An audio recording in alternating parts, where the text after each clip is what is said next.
Subversion is the term, if you look in a dictionary or criminal code to that matter, usually is explained as a part of activity to destroy things like religion, government system, political, economical system of a country. And usually it's linked to espionage and such romantic things as blowing up bridges, sidetracking trains, cloak and dagger activity in Hollywood style. What I'm going to talk about now has absolutely nothing to do with the cliché of espionage or KGB activity of collecting information. So the greatest mistake or misconception, I think, is that whenever we are talking about KGB, for some strange reason, starting from Hollywood movie makers to professors of political science and quote-unquote experts on Soviet affairs, or Kremlinologists as they call themselves, they think that the most desirable thing for Andropov and the whole KGB is to steal blueprints of some supersonic jet, bring it back to Soviet Union and sell it to the Soviet military-industrial complex. It's only partly true.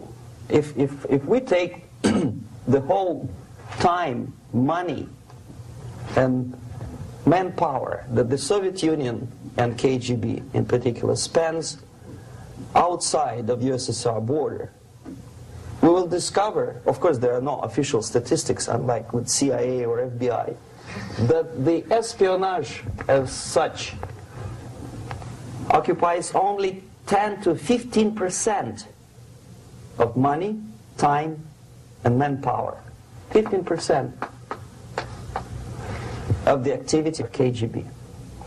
The rest, 85%, is always subversion. And unlike a dictionary of English, Oxford Dictionary, subversion in Soviet terminology means always a destructive, aggressive activity aimed to destroy the country, nation, or geographical area of your enemy. So there's no romantics in there, absolutely. No blowing up bridges, no microfilms in Coca-Cola cans, nothing of that sort. No James Bond nonsense. Most of this activity is overt, legitimate, and easily observable if you give yourself time and trouble to observe it. But according to the law and law enforcement systems of the Western civilization, it's not a crime. Exactly because of misconception, manipulation of terms. We think that subverter is a person who is going to blow up our beautiful bridges. No. Subverter is a student who comes for exchange, a diplomat, an actor, an artist, a journalist like myself was 10 years ago. Now, subversion is an activity which is a two-way traffic. You cannot subvert an enemy which doesn't want to be subverted. If you know history of Japan, for example, before 20th century, Japan was a closed society. The moment a foreign boat comes to the shores of Japan, the Imperial Japanese Army politely tells them to get lost. And if American salesman comes to the shore of Japan, let's say 60 or 70 years from now back, and says, oh, I have a very beautiful vacuum cleaner for you, with the good financing, he says, please leave us, we don't need your vacuum cleaner. If they don't leave, they shoot them to preserve their culture, ideology, traditions, values intact. You were not able to subvert Japan. You cannot subvert Soviet Union because the borders are closed. The media is censored by the government. The population is controlled by the KGB and internal police. With all the beautiful glossy pictures of Time magazine and Magazine America, which is published by the American embassy in Moscow, you cannot subvert Soviet citizens because the magazine never reaches Soviet citizens. it's collected from the newsstands and thrown to garbage can. Subversion can be only successful when the initiator, the actor, the agent of subversion has a responsive target. It's a two-way traffic. United States is a receptive target of subversion. There is no response similar to that one from United States to the Soviet Union. It stops halfway somewhere. It never reaches here. The theory of subversion goes all the way back 2,500 years ago. The first human being who formulated the tactics of subversion was a Chinese philosopher by the name of Sun Tzu.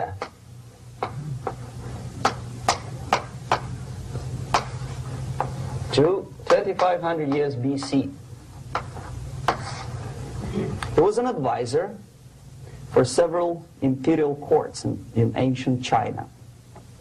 And he said, after long meditation, that to implement state policy in a warlike manner, it's the most counterproductive, barbaric, and inefficient to fight on a battlefield. You know that war is continuation of state policy, right? So if you want successfully to implement your state policy and you start fighting, this is the most idiotic way to do it. The highest art of warfare is not to fight at all,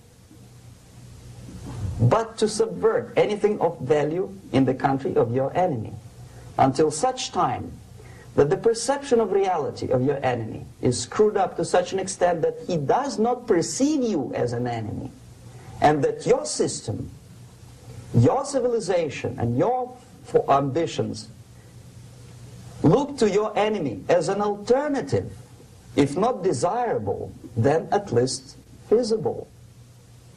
Better red than dead. That's the ultimate purpose, the final stage of subversion, after which you can simply take your enemy without a single shot being fired, if the subversion is successful. This is basically what subversion is. As you see, not a single mentioning of blowing up bridges. Of course, Sun Tzu didn't know about blowing up bridges. Maybe there were not that many bridges at that time. But the basics of subversion is being taught to every student of KGB school in USSR and to officers of military academies. I'm not sure if the same author is included in the list of reading for American officers, to say nothing about ordinary students of political science. I had difficulty to find the translation of Sun Tzu in the library of a university in Toronto and later on here in Los Angeles. But it's a book which is not available. It is forced to every student in USSR. Every student who is taught to be dealing further in his future career with foreigners. What subversion is? Basically, it consists of 4 periods, time-wise. If we start from here and go this way, time, right? This is the beginning point. The first stage of subversion is the process which is called, basically, demoralization. It says for itself what it is.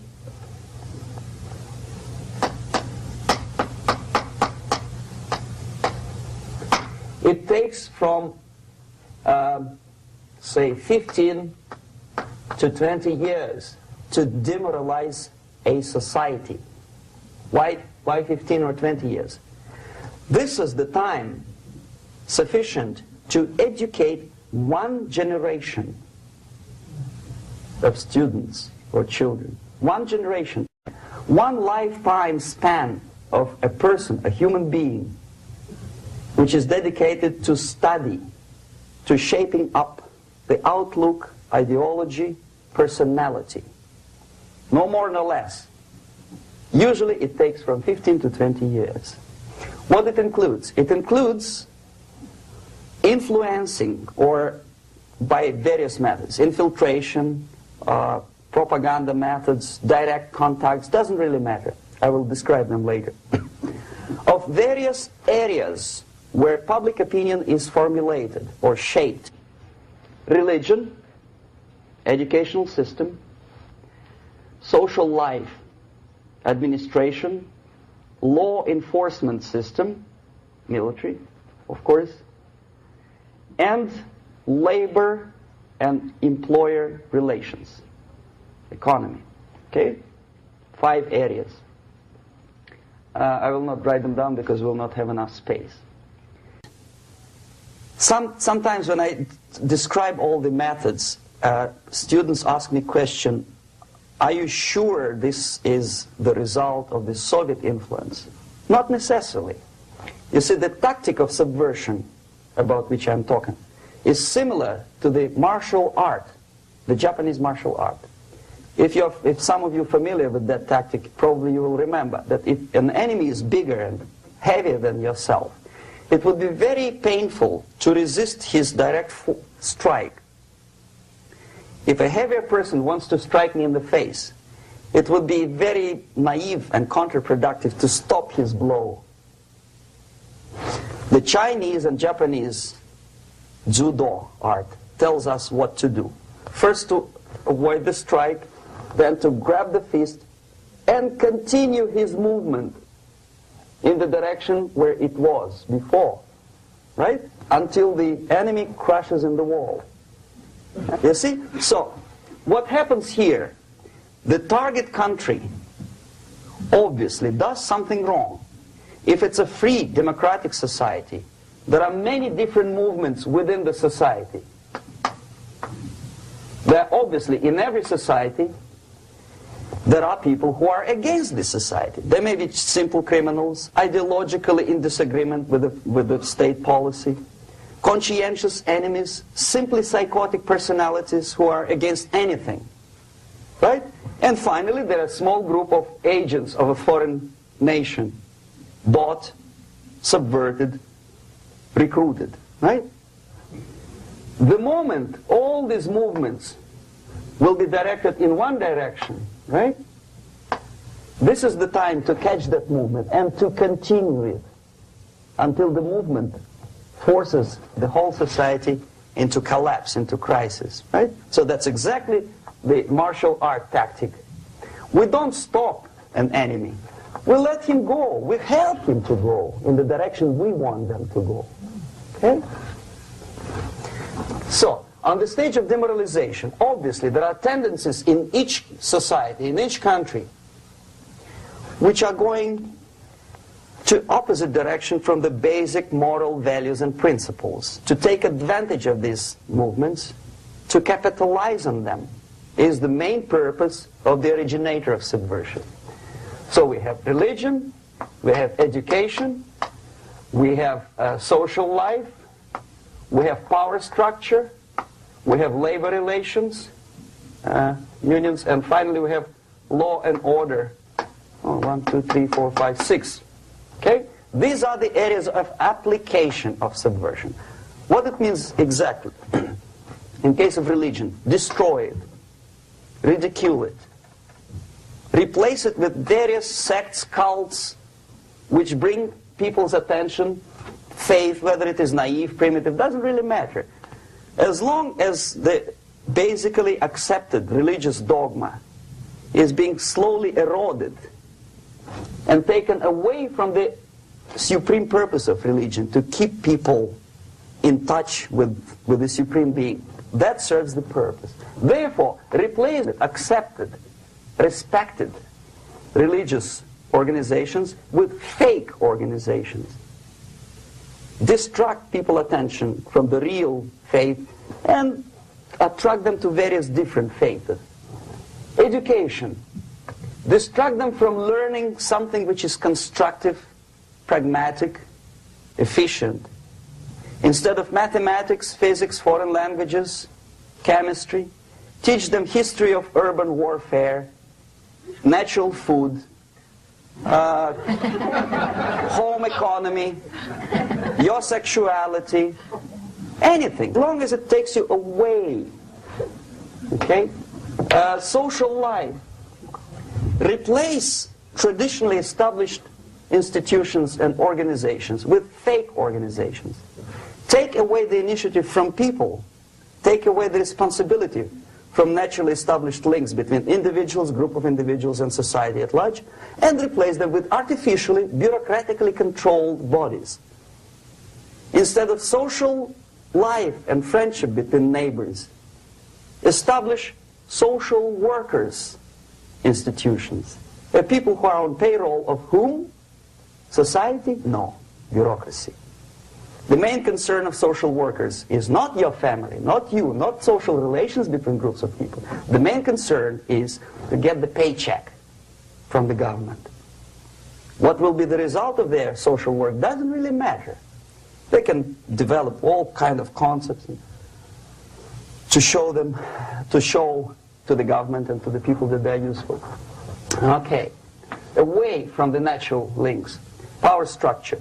Okay, the natural bodies of administration, which are traditionally either elected by people at large or appointed by elected leaders of society, are being actively substituted by artificial bodies. The bodies of people, groups of people, whom nobody elected. Never. As a matter of fact, most of the people don't like them at all, and yet they exist. One of such group is media. Who elected them? How come they have so much power? Almost monopolistic power on your mind. They can rape your mind. But who elected them? How come they have a nerve to decide what is good and what is bad for the elected by you, president, and his administration? Who the hell are they? Spiro Agnew, who was hated by the liberal left, called them a bunch of enfeebled snobs. And that's exactly what they are. They think they know. They don't. The level of mediocrity. In a big establishment like New York Times, Los Angeles Times, major television network, you don't have to be excellent journalist. You have to be exactly a mediocre journalist. That's easier to survive. There's no competition anymore. You have your good, nice income, $100,000 a year. That's it. Whether you are better or worse doesn't really matter anymore. As soon as you're smiling to the camera and do your job. That's it. No more competition. Power structure slowly is eroded by the bodies and groups of people who do not have neither qualification nor the will of people to keep them in power, and yet they do have power. Okay. Together with that, there is another process. Law enforcement, law and order organization and structure is being eroded. For the last 20, 25 years, if you see old movies and new movies, you can see that in new movies, a policeman, an officer of the United States Army looks dumb, angry, psychotic, paranoid. A criminal looks nice, kind of, well, he smokes hash and shoots the whatever drug, but basically he's a nice human being. He's creative. And he's unproductive only because society oppresses him. Whereby a general of Pentagon is always, by definition, a war maniac. A policeman is a pig, rude policeman. He abuses his power. You know? A generalization like that. The hatred, the mistrust to the people who are supposed to protect you and enforce law and order. Moral relativity. The Angelo Buono process lasted 2 years in Los Angeles. Relativity. The Angelo Buono process lasted 2 years in Los Angeles. And yet there are still some lawyers who say, look, he's a nice character, as a matter of fact. There was some witness who said, also a criminal, who said, well, he's a nice guy. I asked him one day to burn a house of my enemy, and he wouldn't do it. He's a nice fellow. Erosion. A slow substitution of basic moral principles, whereby a criminal is not a criminal, actually. He's a defendant. even if his guilt is proven, there is still a doubt to kill or not to kill, to be or not to be. Thou shalt not kill, yes, but this line may not necessarily be applicable to a murderer. Thou shalt not murder. That should be the presumption, not that thou shalt not kill. Okay, labor relations. At this stage, within 15 to 20 years, we destroy the traditionally established links of bargaining between employer and employee. The classical Marxist-Leninist theory of natural exchange of goods. Person A has 5 sacks of grain and person B has 5 pairs of shoes. And the natural exchange without money is when they bargain between each other. And only with the introduction of the third force, C, an entirely third foreign stranger who says, no, don't give him 5 sacks of grain, give it to me, and you give me your 5 pairs of shoes, and I will distribute it accordingly, so that the economy will go. This is the death of natural exchange, and death of natural bargaining. Well, trade unions were established 100 years ago. The objective was to improve working conditions and to protect the rights of workers from those employers who were abusing their right because they had more money. Objectively, at that time, initially, the trade union movement did work. What we see now is that the bargaining process is no longer resulting in the compromise, which is leading objectively to betterment of working conditions and increase of salary. What we see is that after each prolonged strike, the workers lose. Even if they have 10% increase of their salaries, they cannot catch up due to inflation and due to missed time. More than that, millions of people suffer from that strike because economy now is interdependent. It's intertwined like one body. If previously steel workers, say 100 years ago, could strike and nobody would suffer, now it's impossible anymore. If a garbage collector strikes today, the rest of the multi-million city is stinking. I mean, there's no more service. In Quebec, for example, we had the electricians who were on strike in the middle of winter. You can freeze your bottom, and they still were on strike. Did they catch up with the salary? No, they lost. Who benefited? The leaders of trade unions. What is the motivation for strike? Improving of workers' condition? No, obviously it's not. Then what is it? Ideology. To prove to these capitalists. And the obedient horde of workers, like sheep, follow these people. And they cannot disobey. Why? Because if they do, you know what happens to them. Pickets, murders, shooting truck drivers by picketers. In Montreal, for example, I saw with my own eyes when I was correspondent of CBC, International, Canadian Broadcasting Corporation, when the workers of aircraft factory destroyed computers and the equipment in the factory. And the administration employed strike breakers. Their cars were turned upside down and burned. Their houses were burned. Their kids were intimidated. And some victims were there. Of that you can be sure. Why? To improve conditions of workers? No. Ideology. Okay, so this is what happens basically. It may or may not happen without the help of the Soviet Union. But the natural tendencies are being greatly taken advantage of and capitalized by the Soviet propaganda systems. How? Whenever trade union strikes, we have influx of propaganda, mass media, ideological dissemination. The workers' right, and we repeat it like parrots. Yes, workers' right. Whose rights? Workers? No. The only freedom of worker to sell his labor according to his own desire and will is taken away from him. By whom? By trade union boss.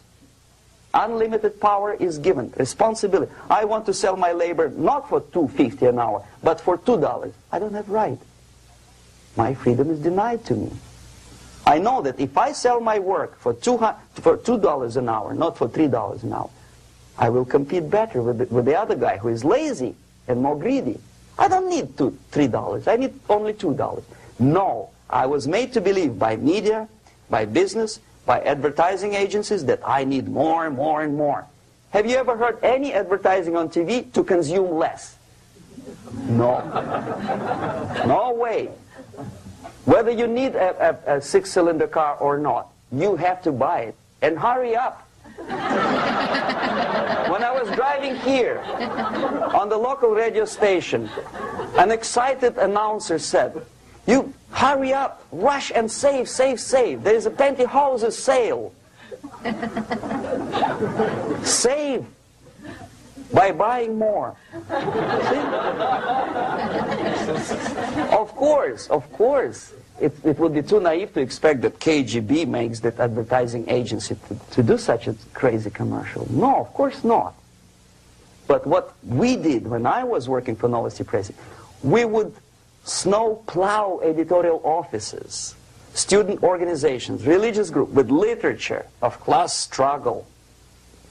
If not directly Marxism-Leninism propaganda, then a propaganda of a legitimate aspirations of working class, betterment of life, equality.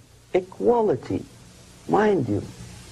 President Kennedy once said, we will make America to believe that people are born equal. Are people born equal?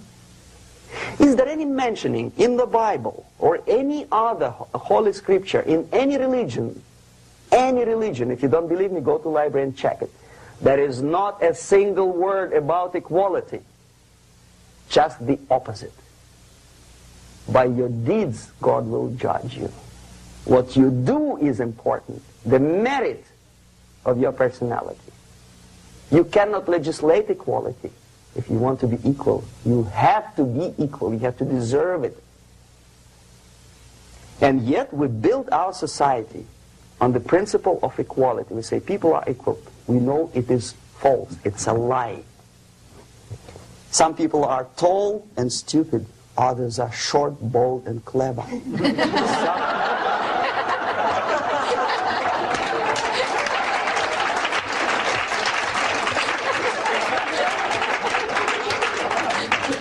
If we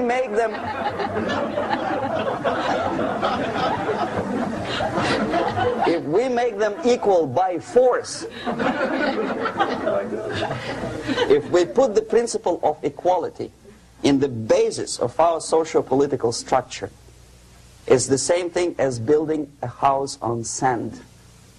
Sooner or later it will collapse, and that's exactly what happens. And we, as Soviet propaganda makers, are trying to push you in the direction which you go yourself. Equality, yes, equality. People are equal. Land of equal opportunities. Is it true or not? Think about it. Equal opportunities. Should there be equal opportunities? For me, and for a lazy bastard who come here from some other country and immediately registers as a welfare recipient benefits? I never received a single dollar. No, sorry, I did receive once. But I never applied for welfare. For the 13 years, I took any job. Security guard, journalist, taxi driver, anything. Well, I was restless, but some people don't like it. They immediately. So why should we have equal opportunities? Why? The equal opportunity to excel. Equal opportunity in equal circumstances, yes, but you know people are different. To excel, yes, provided we reach the same level of excellency, perfection, which is hypothetical, distant future. Yes, maybe. But we know perfectly well that even with the best intentions, people could not be equal. Why should we have equality in the, say, legal system? Myself, I'm considering myself a law-abiding citizen, and a person who comes here to rob and shoot, say the United States administration under Carter, imported thousands of Cuban criminals. They were non-criminals, yet they were accepted. Do you think it's fair if myself and my wife from Philippines, who work like a, excuse me, horse as a lab technician in the hospital, should have the same rights as a criminal from Cuba? Why? And yet we repeat as parrots, equality, equality, equality. And the Soviet propaganda system helps us to believe that equality is something which is desirable. Democracy, as it was established by fathers of this country, of this system in the last century, is not equality. It's the system where different people, unequal people, have a chance to survive and help each other in constant competition, in constant perfection. Not inequality, which is superimposed from a godfather or a nice person in Washington, D.C. And the absolute equality exists in Soviet Union, quote-unquote equality. Everybody is equal in dirt, except some people are more equal than the others in Politburo. So, the moment you bring a country to the point of almost total demoralization, when nothing works anymore, when you are not sure whether it is right or wrong, good and bad, but there's no division between evil and good, when even the leaders of church sometimes say, well, violence for the sake of justice, especially social justice, is justified in countries like Nicaragua, El Salvador, well, maybe Rhodesia. And we listen to them and say, yeah, probably it's true. Is it true? No, it is not true. Violence is not justified, especially for the sake of quote-unquote social justice introduced by Marxist-Leninists. That is my former colleagues from Novosti Press Agency. Okay, so we reached that point. The next step is destabilization.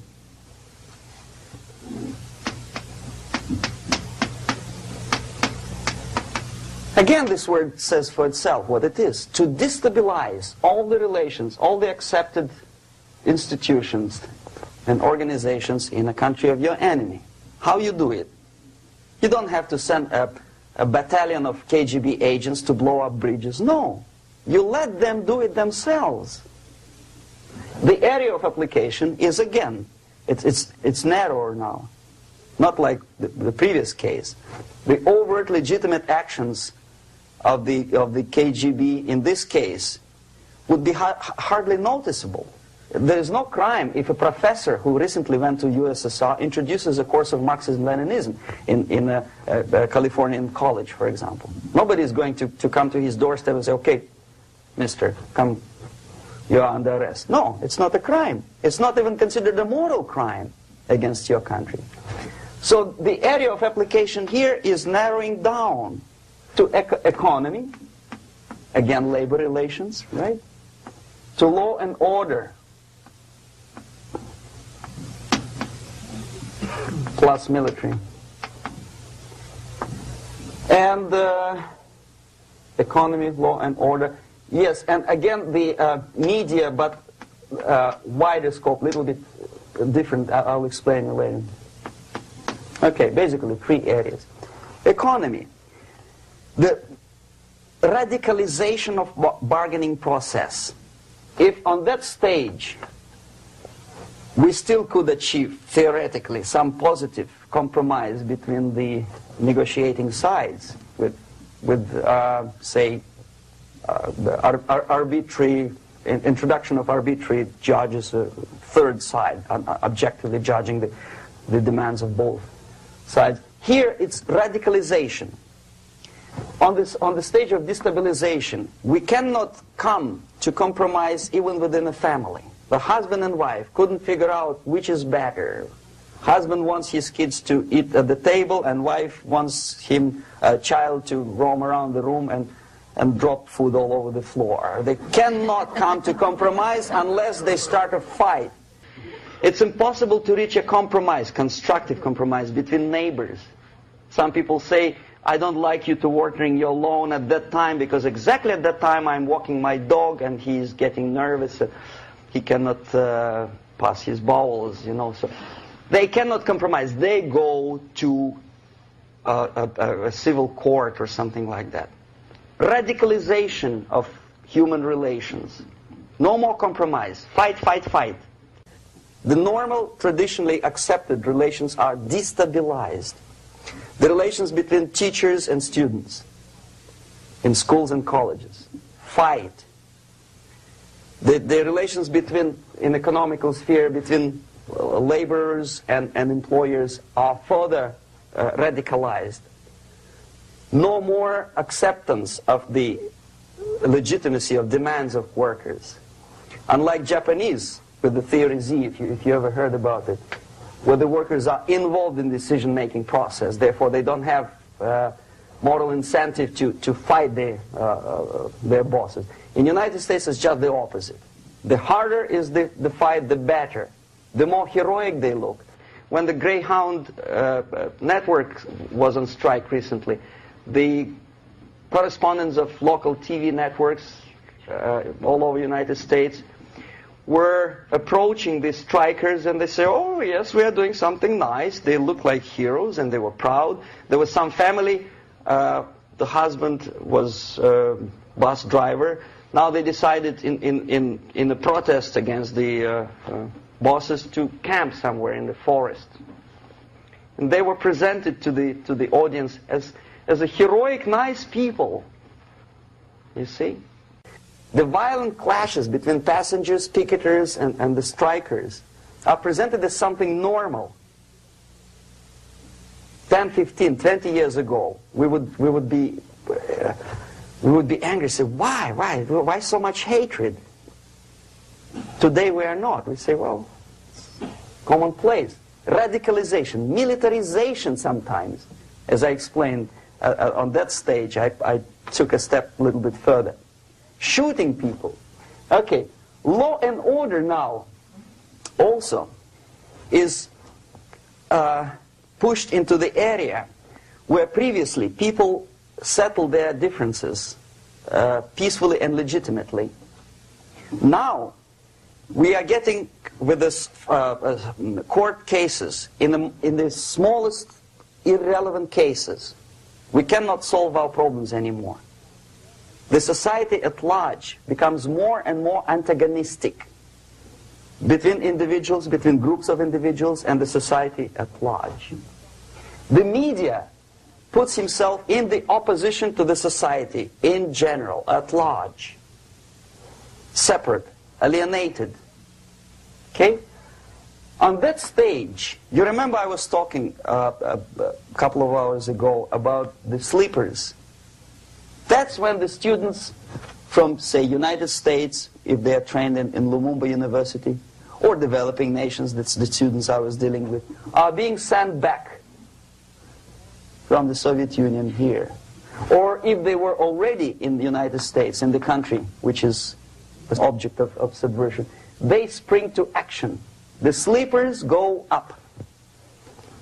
They slept for 15 to 20 years. Now they become leaders of groups, preachers, I don't know, public figures. Prominently they actively include themselves in a political process.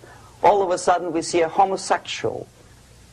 15 years ago he did his dirty job and nobody cared. Now he makes it a political issue.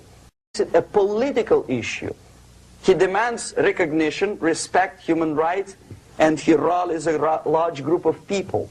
And there are violent clashes between him and police, his group and ordinary people, no matter what. It's black against white, yellows against green, doesn't matter where the division line goes. As long as this group come into antagonistic clash, sometimes militantly, sometimes with firearms, that is destabilization process. The sleepers, many of whom are simply KGB agents, become leaders of the process of destabilization. Doesn't mean that Comrade Andropov sends Comrade Ivanov to the United States. The person who takes care is already here. He is a respected citizen of the United States. Sometimes he gets money from various foundations for his legitimate struggle for, I don't know, human rights, women's rights, kid lib, prison lib, whatever. there are sympathetic Americans who donate their money to him. This stabilization process usually leads directly to the process of crisis. In case of developing nations, that's the area where I was active. The process starts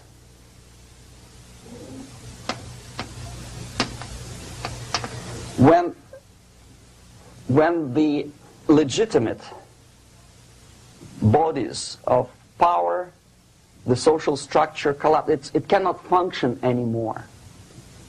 So instead, we have artificial body injected into society, such as non-elected committees. You remember I was talking about them here. Social workers who are not elected by people, media who are self-appointed rulers of your opinion, some strange groups which claim that they know how to lead society forward.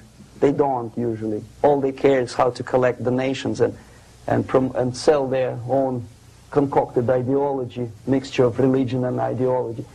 Here, we have all this artificial body claiming power. If the power is denied to them, they take it by force. In case of Iran, for example, all of a sudden we have revolutionary committees. What kind of revolution? There was no revolution yet, and yet they had the committees. They were taking power of judgment. They had the power of execution, they had the power of legislation, and that they had the power of judicial. All of them combined in one person, who is half-baked intellectual, sometimes graduated from Harvard University or Berkeley.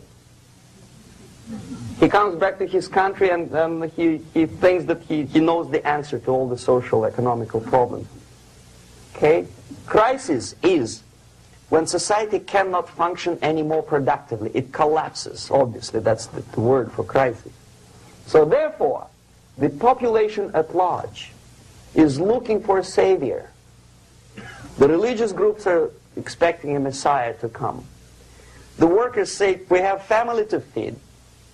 Let's have a strong government, maybe socialist government, centralized. When somebody put the employers on their place and let us work. We are sick and tired of going to strike and missing overtime and all that stuff. We need some strong man, strong government, a leader, a savior is needed. Population is sick and tired already. And here we are. We have a savior. Either a foreign nation comes in, or the local group of leftists, Marxists, no matter what they call themselves, Sandinista, a reverend or some sort, Bishop Muzureva, like in Zimbabwe, doesn't matter. A savior comes and says, I will lead you. So we have two alternatives here. Civil war and invasion. Okay? See how it goes? Civil war, we know what it is. Lebanon is the best example. The civil war, which was artificially implanted in Lebanon by injection of force of PLO, Palestinian Liberation Organization. Invasion we have in many other countries like Afghanistan, name any East European country, it was invaded by the Soviet army. But the result is the same. The next stage is normalization. Normalization is a very ironic word, of course. It is borrowed from 1968 situation in Czechoslovakia, when the Soviet propaganda and after them New York Times declared the country is normalized. The tanks moved into Prague, so there is no more Prague Spring, there is no more violence. Normalization. At that stage, the self-appointed rulers of the society don't need any revolution anymore. They don't need any radicalism anymore. So this is the reverse from destabilization. Basically, it is stabilizing the country by force. So all the sleepers and activists and social workers and liberals and homosexuals and professors and Marxists and Leninists are being eliminated physically sometimes. They've done their job already. Okay? They are not needed anymore. The new rulers need stability to exploit the nation, to exploit the country, to take advantages of the victory. Okay? So no more revolutionaries, please. And that's exactly what happens in a number of countries. You remember Bangladesh? This is the crisis in which I was instrumental. First they had Mujibur Rahman. In 1971 he was the leader of People's Party, Awami League, with mustache like Stalin. He was in Russia many times. In 5 years he was shot by his former colleagues, Marxists. He fulfilled his function. In Afghanistan it happened 3 times. First there was Taraki, then there was Amin, now there's Babrak Karmal. They killed each other successively, one after another. The moment he fulfills his duty, the first one demoralized country, the second destabilized, the third one brought it to crisis. Goodbye, comrades. Babrak Karmal comes from Moscow and put into the seat of power. Same thing happened in Grenada recently. Maurice Bishop, Marxist, was killed by Austin, what's his name, General something, who was also a Marxist. Right? So no more revolutions, please. Normalization now.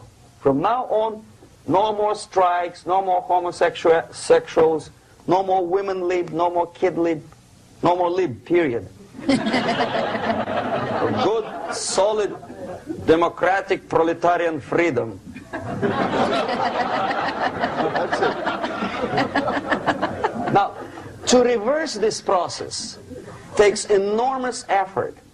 When today, United States had to invade Grenada to reverse the process of subversion. Some people say, boy, this is not good, it's not kosher to invade the beautiful country, island of Grenada.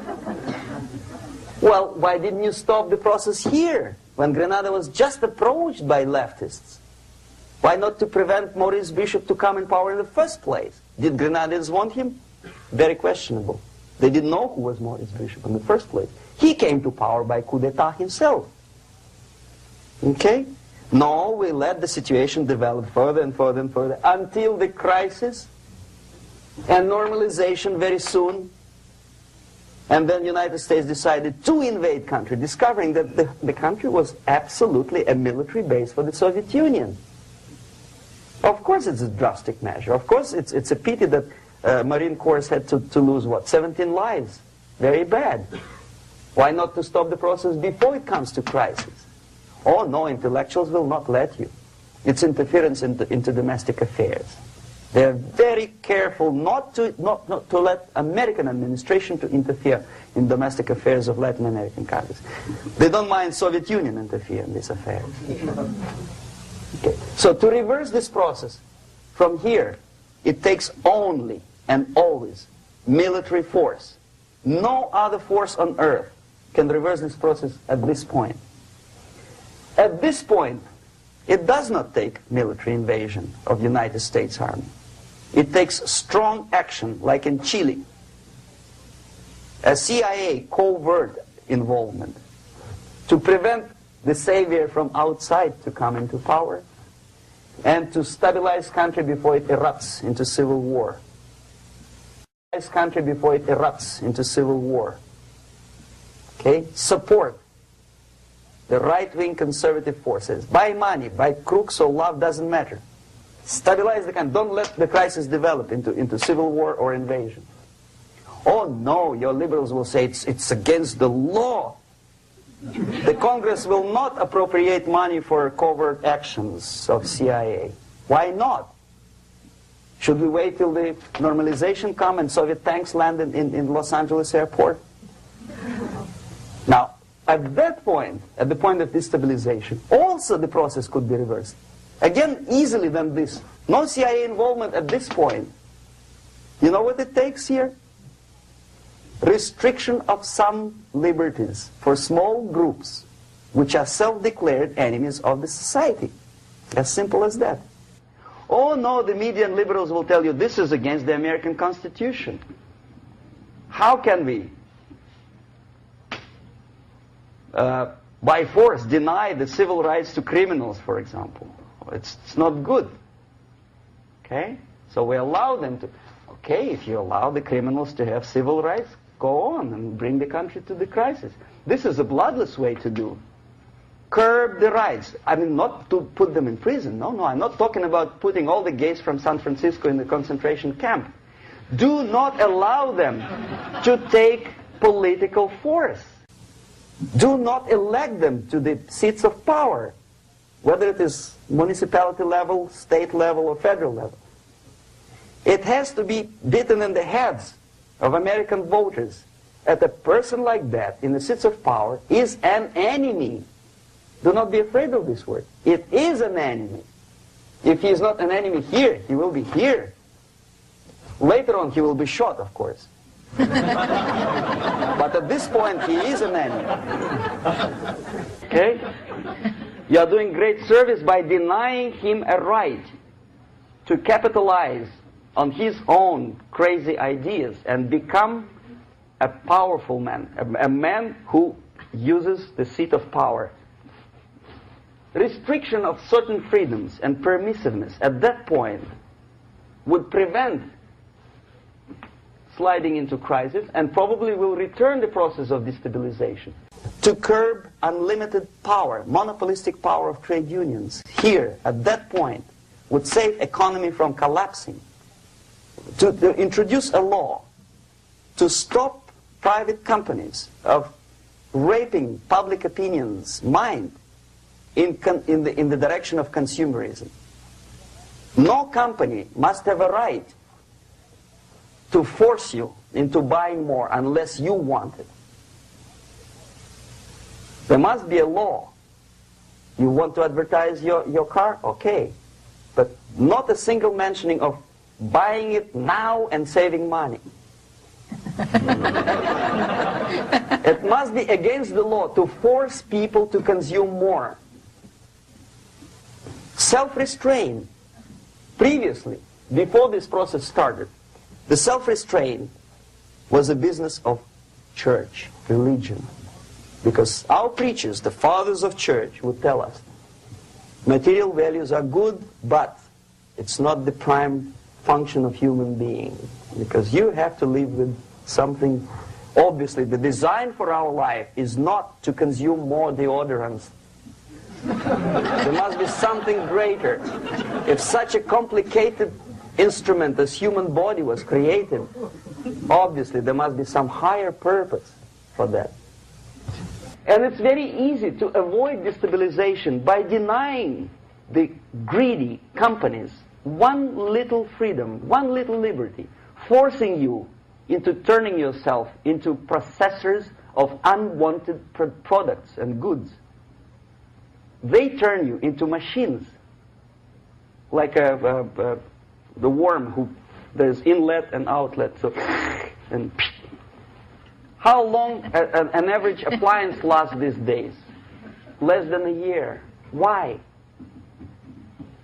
Where's workmanship? Oh, we want you to buy more. Okay. Destabilization process could be easily overcome if, as I say, the society, by its own will or after persuasion by the leaders, will come to the idea of self-restraint. It's so hard we want to consume more, but you have to. Unless you will come to this stage, when, as we say in Russia, if Sahara Desert ever becomes a communist state, there will be shortage of sand. So you have to curb your... You have to curb your expectations at this point before it's too late. But no, we don't want to do it. Demoralization process. Again, it's the easiest thing to reverse. First of all, by restricting import of propaganda. The easiest thing to do. Unlimited, unrestrained import of Soviet literature, Soviet journalists, giving Soviet propaganda and ideological agitators equal time on American TV network. It has to be stopped. And it's easy. They won't be offended, mind it. As a matter of fact, they will respect America more. But when my former colleague Vladimir Posner appears on Nightline, and Ted Koppel asks him, well, Vladimir, what do you think about this? And that? What can he think? He's an instrument of propaganda. He thinks what Comrade Andropov tells him to think. He's just a nice, articulate mouthpiece of the Soviet subversion system. And Ted Koppel makes you believe that my friend Vladimir Posner thinks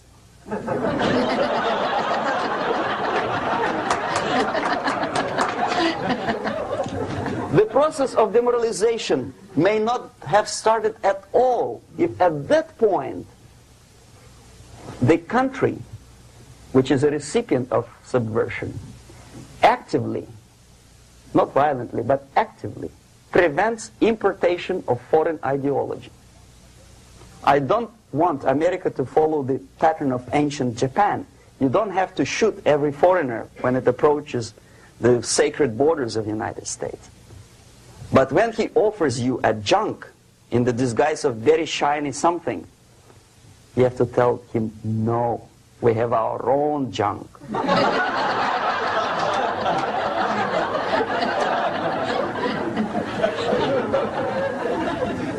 If at that point the society is strong, brave, and conscientious enough to stop importation of ideas which are foreign,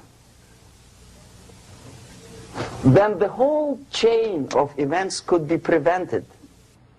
Recently I've been to Philippines, and I was shocked how in big cities like Manila, children listen to deafening music. A melodious nation with long traditions of good, nice ethnic music, introduced by Spanish long time ago, maybe 2 centuries, 3 centuries ago, I don't remember how long. All of a sudden listen to musical garbage, blasting their radios at full blast, at full volume. Why? In India, I spent many years watching the reactions of Indians walking out of movie theaters after seeing Hollywood production. They couldn't figure out why Americans are so wasteful. They smash their cars, their shiny cars, every 5 minutes. How come they shoot each other for $500,000? Is it true that they're so obsessed with sex? Can you imagine showing a movie where each 5 minutes there's a copulation on the screen to a country like India with long tradition of respect to these private matters, or to Pakistan? And United States expect these people to respect you? No way. Oh yes, they will see the movie, they'll pay 5 rupees to see that garbage, but they walk out and will tell their kids, don't respect Americans, don't be like Americans. See? So, the process of demoralization could be stopped right here, both as an expert and as an import. And that takes one step, one very important thing to do. You don't have to expel all the KGB agents from Washington, D.C. The most difficult and at the same time the simplest answer to the subversion is to start it here and even before, by bringing back the society to religion, something that you cannot touch and eat and put on yourself, but something that rules society and makes it move and preserve it. A Soviet scientist, Shafarevich, who has nothing to do with religion, he is a computer scientist, did a very intensive research on the history of socialist countries. He calls socialist or communist any country with a centralized economy and a pyramidal style of power structure. And he discovered, actually he didn't discover it, he just brought to attention of his readers, that civilizations like Mohenjo-Daro in the river Indus area, like Egypt, like Maya, Incas, like Babylonian culture, collapsed and disappeared from the surface of earth. The moment they lost religion, as simple as that, they disintegrated. Nobody remembers about them anymore. Well, distantly. So, the ideas are moving society and keeping mankind as a society of human beings, intelligent, moral agents of God. The facts, the truth, the exact knowledge may not. All the sophisticated technology and computers will not prevent society from disintegrating and eventually dying out. Have you ever met a person who would sacrifice his life, freedom, for the truth like that? This is truth. I never met a person who said, this is truth and I'm ready to shoot me. To defend the truth. Right? But millions sacrifice their life, freedom, comfort, everything for things like God. Like Jesus Christ. It's an honor. Some martyrs in the Soviet concentration camp died. And they died in peace. Unlike those who shouted, "Long live Stalin," knowing perfectly well that he may not live long. Something which is not material moves society and helps it to survive. And the other way around. The moment we turn into 2 by 2 is 4 and make it a guiding principle of our life, our existence, we die. Even though this is true, and this we cannot prove. We only can feel and have faith in it. So the answer to ideological subversion, strangely enough, is very simple. You don't have to shoot people, you don't have to aim missiles and Pershings and cruise missiles at Andropov's headquarters. You simply have to have faith and prevent subversion. In other words, not to be a victim of subversion. Don't try to be a person who in judo is trying to smash your enemy and being caught by your hand. Don't strike like that. Strike with the power of your spirit and moral superiority. If you don't have that power, it's high time to develop it. And that's the only answer. That's it. Thank you.